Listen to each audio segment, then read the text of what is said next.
तस्वीरें आपके सामने कुछ खंडरों की दिखाई दे रही हैं, आग लगती हुई बिल्डिंग्स में दिखाई दे रही हैं और कुछ इस तरह से बयान कर रही हैं कि कुछ तो बहुत भीषण हादसे जैसा हुआ है। ये हादसे को जब मैं दिखा रहा हूं तो एक और तस्वीर आपके सामने रखूंगा जिसे देख करके शायद आप समझ पाएं कि ये जगह कहीं ब्रिटिश काउंसिल जैसी दिखाई दे रही है। और एक और ऑफिस जो मैं आपके सामने रख रहा हूं ये है यूरोपियन यूनियन का ऑफिस। यूरोपियन यूनियन और ब्रिटिश ऑफिस एक ही जगह और वहां इस तरह की गोलीबारी, this is none other than Ukraine. Ukraine में ईयू के ऑफिस पर गोली चलाने वाला कोई और नहीं, वो है भाई साहब अपने पुतिन। इन्होंने गोला यहां पर मारा जिसके चलते पूरा यूरोपियन यूनियन हिला डाला। पापा को फोन किया कि हमें मारा।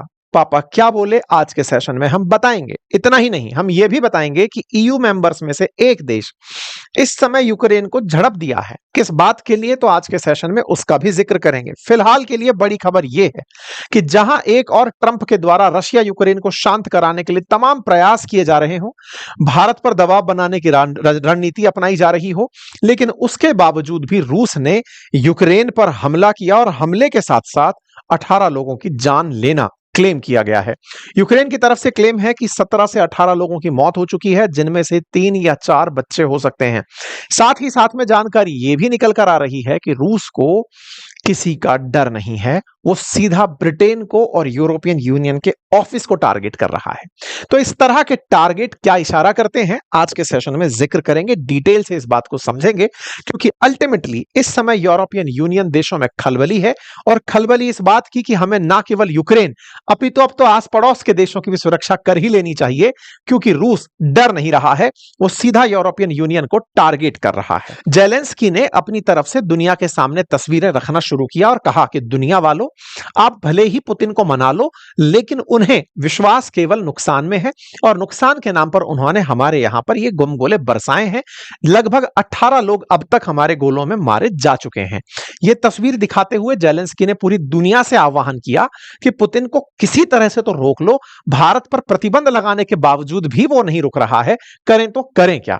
ऐसे में अमेरिकी अखबार लिखते हैं कि 2 वीक बाद भी, यानी ट्रंप की समझाइश के 2 हफ्ते बीत जाने के बाद भी रशिया का बम्बार्डमेंट कीव पर जारी है और जिसमें 18 लोगों की जानें जा चुकी हैं। रशिया ने पूरी तरह से ना केवल दुनिया को एक तरफ रखते हुए अमेरिका को साफ संदेश दिया कि हमें फर्क नहीं पड़ता, उसी साथ साथ जो यूरोपियन यूनियन और ब्रिटेन मिलकर के यूक्रेन के समर्थन में ट्रंप से मुलाकात कर रहे थे कि हां भाई ट्रंप आप इनको मध्यस्थता के लिए राजी करो, उस यूरोपियन यूनियन और ब्रिटेन के भी जो ऑफिसेज थे यूक्रेन में उन्हें भी टारगेट कर लिया गया। इस टारगेट के चलते दुनिया भर में एक निंदा बनना शुरू हुई कि यह कैसे संभव है कि यूक्रेन में बैठे ब्रिटिश ऑफिसर्स और यूरोपियन यूनियन के जो ऑफिसर्स और डिप्लोमेट्स हैं उन्हें रशिया टारगेट कर सकता है। आप पूछेंगे ऐसा क्यों?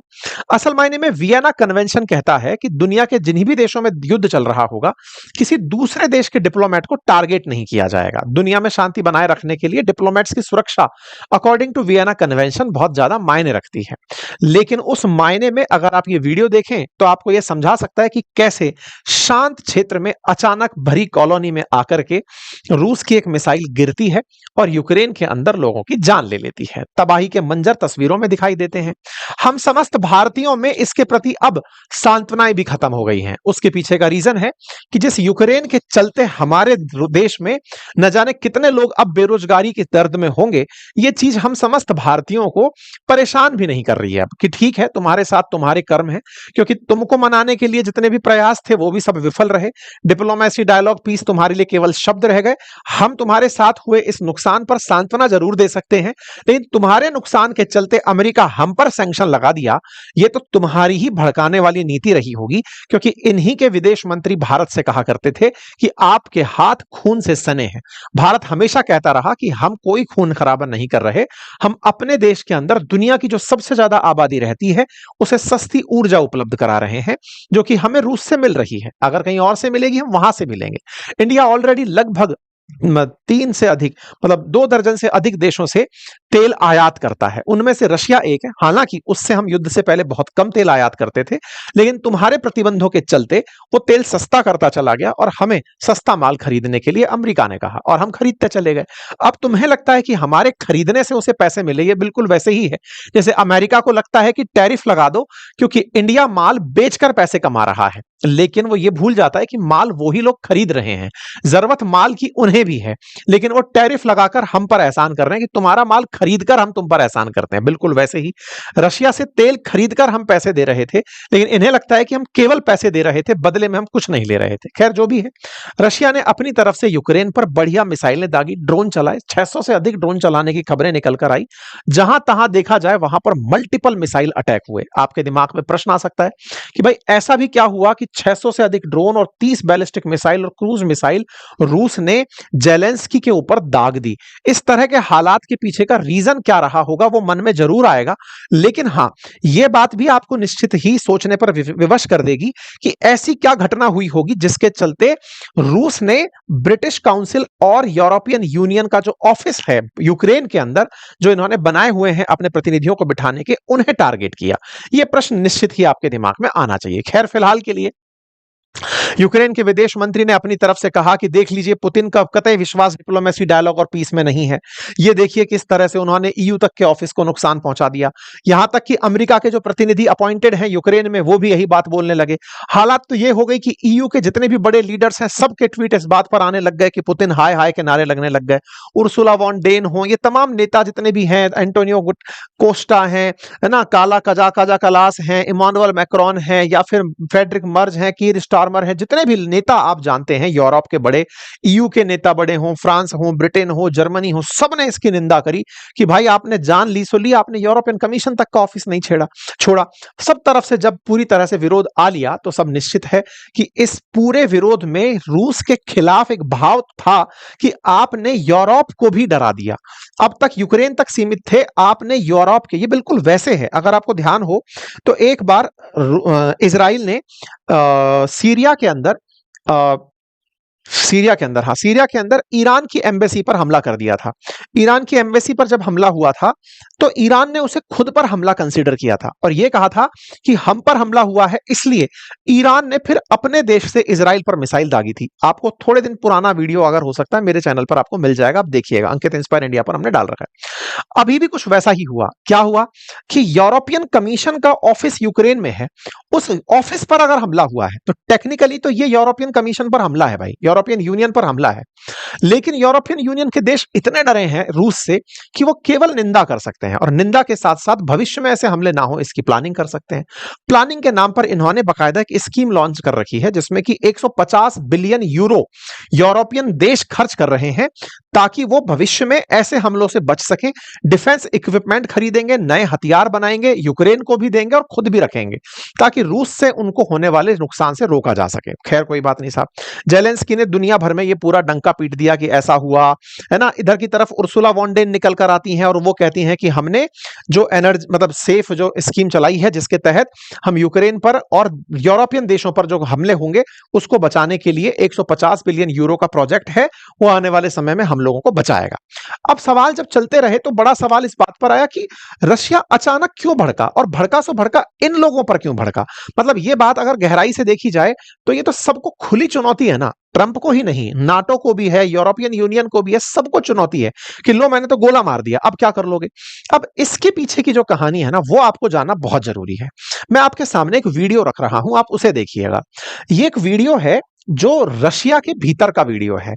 रूस में एक रिफाइनरी में लगती हुई आप ये आग देख रहे हैं। ये कीव इनसाइडर की ट्वीट पर डली हुई वीडियो है 24 अगस्त की। कहानी क्या है, 24 अगस्त के दिन ये जो तस्वीर आपके सामने है, इस तस्वीर में रिफाइनरी के अंदर ये जो आग फूटी है, ये आग असल में यूक्रेन से चले हुए ड्रोन्स ने इस रिफाइनरी पर गोला गिरा के की है।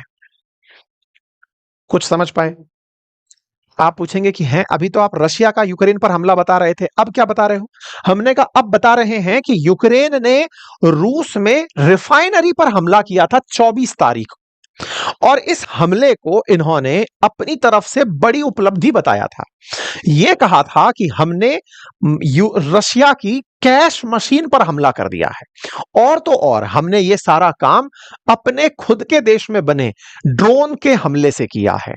मतलब यूक्रेन के लोग इस बात पर खुश थे कि उन्होंने रूस में रिफाइनरी को टारगेट कर दिया। रिफाइनरी तेल निकाल करके साफ सुथरा करके बेच रही है। रशिया के लिए इस समय कैश मशीन क्या है? तेल की रिफाइनरी। तो बोले हमने रिफाइनरी को टारगेट करके रूस को बड़ा झटका दे दिया। इसकी बहुत खुशियां मनाई गई थी।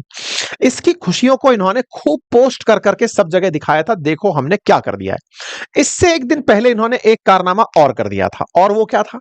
कारनामा यह था कि इन्होंने एक पाइपलाइन को टारगेट कर दिया था। पाइपलाइन जिससे कि तेल रूस से निकलकर हंगरी और स्लोवाकिया जाया करता था। यह पाइपलाइन आप ऐसे देख सकते हैं, उस्तलुगा रिफाइनरी से निकल करके गैस, मतलब रिफाइनरी पर हमला हुआ। रिफाइनरी के बाद में यह जो पाइपलाइन है जिसके माध्यम से वाया यूक्रेन होते हुए बुडापेस्ट और इधर की तरफ यहां पे स्लोवाकिया के अंदर तेल जाता था, उस पाइपलाइन को रूस में टारगेट कर दिया गया। लगभग यहां पे ड्रुजबा नामक जगह पर हमला कर दिया गया। किसके द्वारा? यूक्रेन के द्वारा। ये यूक्रेन है। यूक्रेन से हमला इस तरफ होता है, पहला हमला इधर, मतलब अभी बाद में 24 तारीख को हमला इधर, और उससे पहले हमला इधर। इस रिफाइनरी से निकला हुआ तेल जा कहां रहा था? इस रास्ते होते हुए, और वो बुडापेस्ट यानी हंगरी जा रहा था। हंगरी को नुकसान पहुंचाया इन्होंने इस वाली जगह पर, ब्रनास्क नामक जगह पर हमला किया। अब दिक्कत क्या हुई कि रशिया पर 2 हमले, और दोनों ही ऑयल रिफाइनरीज पर। आपको यह तो ध्यान होगा, अमेरिका बार बार एक ही चीज कहे जा रहा है कि रूस से तेल खरीदकर भारत उसे पैसे दे रहा है। यह दुनिया को भी समझ में आ गया कि रूस से तेल केवल भारत ही नहीं खरीदता, बल्कि और भी यूरोपियन देश हैं जो खरीदते हैं। उनमें से हंगरी एक देश है जो कि यूक्रेन का पड़ोसी है। हंगरी और स्लोवाकिया उससे तेल खरीदते हैं, बकायदा पाइपलाइन है, और उस पाइपलाइन को निशाना बनाया गया। अब आप इस तरह से देखिए, यूक्रेन के साथ में जो देश लगे हुए हैं उसमें यह रहा हंगरी, और पड़ोस में बैठा है स्लोवाकिया। ये जो स्लोवाकिया और हंगरी है, दोनों ही लैंडलॉक कंट्री हैं, अर्थात इनको समुद्र प्राप्त नहीं है। समुद्र के अभाव में इन्हें जमीन के मार्ग से ही व्यापार करना होता है। उनमें से एक व्यापार इनका वाया यूक्रेन होते हुए यहां पर इस तरह से पाइपलाइन के थ्रू होता है। यूक्रेन वालों ने खुद के देश में पाइप नहीं फोड़ा, रशिया में फोड़ा, ताकि उनका तेल ना बिक पाए। लेकिन क्या आपको यह नहीं लगता कि जिस देश को चारों तरफ से दुनिया ने घेर रखा है, उसके लिए गैस पाइपलाइन हो या ऑयल पाइपलाइन, पहुंचे रहना जरूरी होता है। आप सोचिए, इस पाइप के फूटने से हंगरी के अंदर अगले 7 दिन का एनर्जी क्राइसिस पैदा हो गया है। हंगरी भाई साहब इस बात पे फट गया, बुरी तरह से फटा। क्यों? क्योंकि अल्टीमेटली इन भाई साहब ने जो तेल इनको भेजना था वो 7 दिन के लिए रोक दिया। अब इंटरेस्टिंग बात यह है कि आपको अब तक यह समझ में आ गया होगा कि यूक्रेन पर जो गोला गिरा, वो गोला गिरा क्यों। अगर आप हमले की यह खबर सुन रहे हैं कि ब्रिटिश काउंसिल को और यूरोपियन काउंसिल को टारगेट किया गया और 18 लोगों की जान ले ली गई यूक्रेन में, तो उसके पीछे का असल कारण क्या था? यूक्रेन के द्वारा 2 दिन पहले इन जगहों पर हमला करना। यूक्रेन ने हमला किया, बदले में यह कार्रवाई हुई, लेकिन इस बदले की कार्रवाई को जेलेंस्की ने दुनिया भर में ढिंडोरा पीट करके सुनाया। रशिया ने किसी को नहीं बताया था, मतलब बस ये एक न्यूज बनकर रह गई थी कि रिफाइनरी में आग लगी है, और यूक्रेन ने इसे अपनी उपलब्धि के रूप में काउंट कराया था कि हमने ये कारनामा किया है। ये बिल्कुल वैसे ही है कि पुतिन ने इन्हें पहले समझाया कि भैया ऐसा मत करो। समझौते के लिए ट्रंप से मिलने गए, लेकिन ये नहीं माने। इनको देख करके एक बढ़िया मीम याद आता है, और वो ये है कि कोई कुत्ता भौंक रहा हो और उस कुत्ते को अगर आप पीट दो तो फिर वो प्याए प्याए करने लगता है। बिल्कुल वैसा ही पुतिन ने इनके साथ किया। ये पहले इनकी तरफ भौंके, इनकी रिफाइनरी को फोड़े, रिफाइनरी फोड़े, और जब ये मारने आए तो अब ये प्याए प्याए करने लग गए, और इनको बचाने के लिए डॉग सेवर्स दुनिया भर से निकल आए, और उसमें से यूरोपियन यूनियन के देश वगैरह सब आकर के इनको बचाने लगे कि भाई बहुत बुरा मार दिए। यूरोपियन यूनियन के देश इनके लिए आए तो आए, लेकिन एक यूरोपियन यूनियन का देश इनके खिलाफ हो गया। नाम उसका हंगरी है। हंगरी इतना नाराज हुआ कि तुमने हमारे यहां आने वाला पाइप क्यों फोड़ दिया? मैं तुम्हारे देश में जो तुम्हारा आर्मी का कमांडर है, मिलिट्री का जो जनरल है, उसको सैंक्शन करता हूं। अब वो हमारे देश में पैर नहीं रख पाएगा। भाई साहब, ये पीटर सेजर्टो करके हैं, मिनिस्टर ऑफ फॉरेन अफेयर्स हैं हंगरी के अंदर। इन्होंने कहा कि यह हंगरी की सॉवरेनिटी पर हमला है।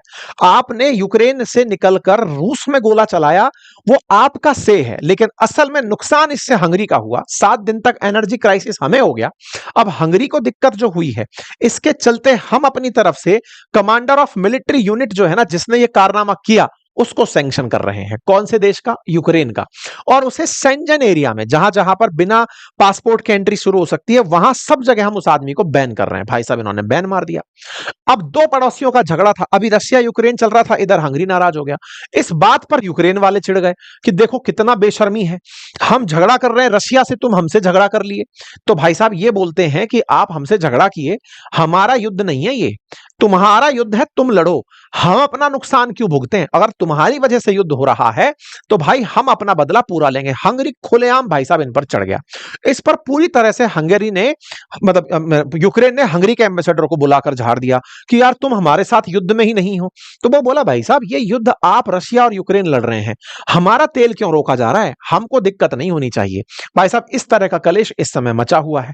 जेलेंस्की बाहर आते हैं, जेलेंस्की हंगरी को बहुत भला बुरा कह देते हैं कि तुम्हारा तो कोई साथ ही नहीं है, हमें तुमने आज तक हमारे साथ सिंपैथी नहीं दिखाई, हमरे इतने लोग मर गए, तुम्हारी तरफ से दया नहीं निकली। बोले दया? तुम पहले हमारे पाइपलाइन को फोड़े, उसके बदले में तुम्हारे, फिर वही वाली बात, तुम पत्थर मार के आ रहे हो, वो गोला मारेगा, वो गोला मारेगा, उससे तुम मरते हो और फिर दुनिया के सामने जाके प्या प्या चिल्लाते हो। इस बात पर फिर ये हंगरी और यूक्रेन भिड़ लिए। अब हंगरी की कहानी क्या है ना, असल में हंगरी के जो राष्ट्राध्यक्ष हैं वो काफी करीबी पुतिन के और शी जिनपिंग के माने जाते हैं। यही वो व्यक्ति हैं जो अक्सर पुतिन के ऊपर लगने वाले बड़े सैंक्शंस को रोकते हैं यूरोप में। यूरोप में एक बड़ा चेहरा है ये पुतिन समर्थकों का। ऐसे में उनकी तरफ से पुतिन के समर्थन में कहिए या यूक्रेन के खिलाफ ये बयान निश्चित ही एक विजेता का भाव पुतिन के मन में ला देता है। अब बात करते हैं कि क्या यूक्रेन और रशिया वाकई में रुक पाएंगे? तो अब तक का अपडेट ये है कि सब ये मानते हैं कि यूक्रेन रुकना ही नहीं चाहता है। रशिया ने तो अपनी तरफ से बातें रखी हुई हैं, उसकी शर्तों को मान ले यूक्रेन रुक जाएगा। 4 साल हो गए युद्ध चलते हुए, अगर अभी भी नहीं मानेगा तो युद्ध चलता रहेगा। इन भाई साहब ने केवल और केवल खेद ही व्यक्त किया है, क्योंकि इनके हाथ में कुछ भी नहीं है। हाँ जो है वो हम जैसे देशों के ऊपर, जिन्हें पता है कि हम इंपोर्ट आधारित अभी अर्थव्यवस्था है, हमें अभी और ज्यादा आत्मनिर्भरता की तरफ मेहनत करनी होगी, उन देशों पर ये सैंक्शन खेलकर अपना ईगो सेटिस्फाई कर रहे हैं। खैर अच्छा है, फिलहाल के लिए पुतिन का संदेश ट्रंप के लिए अच्छा है। बाकी आप लोगों को क्या लगता है, अपनी राय जरूर कमेंट बॉक्स में बताइएगा। फिलहाल के लिए इतना ही। बाकी हिस्ट्री, ज्योग्राफी, पॉलिटी, इकोनॉमी के लिए आप हमारा कोर्स अपनी पाठशाला एप्लीकेशन से पूरी 1 साल की वैधता के साथ हिंदी, इंग्लिश और पूरे कंटेंट के साथ, जिसे आप डाउनलोड कर सकते हैं, एक्सेस कर सकते हैं। Thank you so much.